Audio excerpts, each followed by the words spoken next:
It began with something so small, so ordinary, that no one in the stadium realized what they were watching would soon go viral across the baseball world.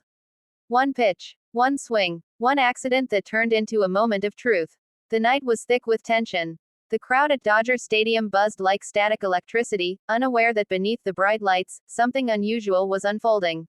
The Guardians had brought in Emmanuel Clase, the flame-throwing closer who rarely fails, who ends games like a guillotine blade. But tonight, his command wasn't his own. Something about the at-bat didn't feel right. The commentators felt it. The fans in the front rows felt it. Even Andy Pages, standing in that batter's box with his heart hammering in his chest, sensed something off. The pitch clock wound down. Clase nodded at the catcher, his glove brushing against the brim of his cap. Cameras zoomed in. A sign flickered from the dugout. Something that looked too deliberate, too rehearsed. Pages took a breath. He'd been told to watch fastballs up. Clase's cutter, usually a deadly, slicing weapon, came in strangely flat. Too straight. Almost like it wasn't meant to be struck. He swung. The sound was sharp, pure, the kind of crack that echoes through your bones. The ball shot off his bat like lightning, tearing into the night sky and crashing into the left field bleachers. And just like that, silence fell. Clase froze. The catcher didn't even turn. The dugout didn't move. For a heartbeat, it felt like the game itself had paused, like reality had glitched. Then, the crowd erupted. But in that chaos, the camera caught something strange. Clase's eyes, wide, confused, almost angry. Not at himself. At someone else. Andy Pages rounded the bases, his smile growing, unaware of what he had just undone.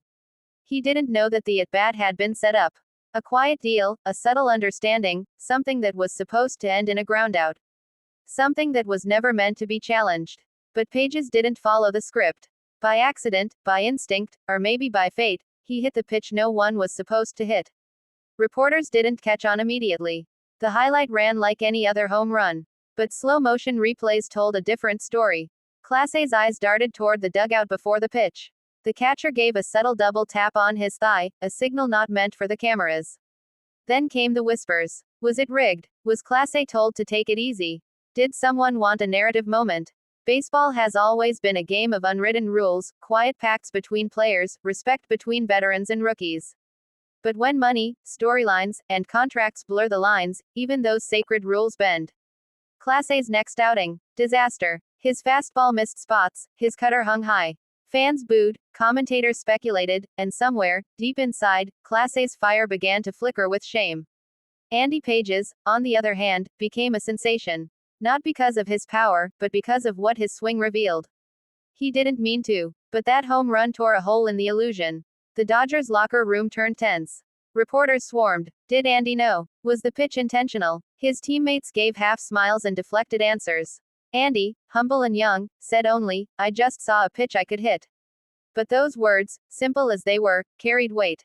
Clase's camp went silent. The Guardians' PR team scrambled. Then came the leaked footage, a dugout camera showing a coach whispering before the inning, "Just let him see a cutter.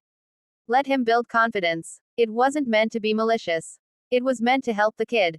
But in a sport where every at-bat can change a career, manipulation, even for kindness, is a sin.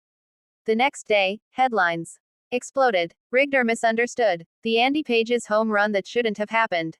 Every baseball podcast dissected it. Fans argued in comment sections. Some defended Clase, he was told to ease off. Others sided with Pages, he played it straight. And through it all, Andy stayed quiet. Until one night, he spoke at a post-game interview. His tone was calm but sharp. "If you're on that mound, and I'm in that box," he said, "you better bring your best. Because I will." That line hit harder than the home run. It became a mantra for purity in competition. A reminder that no matter how big the lights get, the game should stay real.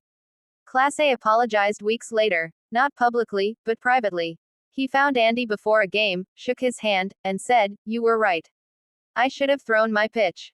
And Andy just nodded. "You will next time." From that moment, their rivalry turned into respect. No bad blood. Just two men bound by a mistake that became a lesson. Baseball isn't just about stats or highlights, it's about truth. The truth of the swing. The truth of the pitch. The truth of what happens when competition is stripped of manipulation and left raw and honest. That night, when Andy Pages accidentally ruined a rigged at-bat, he did more than hit a home run. He reminded everyone watching that greatness isn't given, it's earned. He exposed the cracks in the system, not by protesting, not by shouting, but by doing the one thing every player dreams of, trusting his instinct, swinging freely, and letting the bat speak. And when the dust settled, the crowd didn't just cheer for the home run. They cheered for what it meant. For the courage of a rookie who didn't know he was stepping into a staged moment, but refused to play along. Because sometimes, the most powerful truths in sports don't come from microphones or headlines. They come from the sound of one clean swing, one moment of honesty in a game built on faith. And that's what Andy Pages gave us. A reminder that no matter how tightly the game is controlled, no matter how scripted it seems, the truth will always find its way off the bat.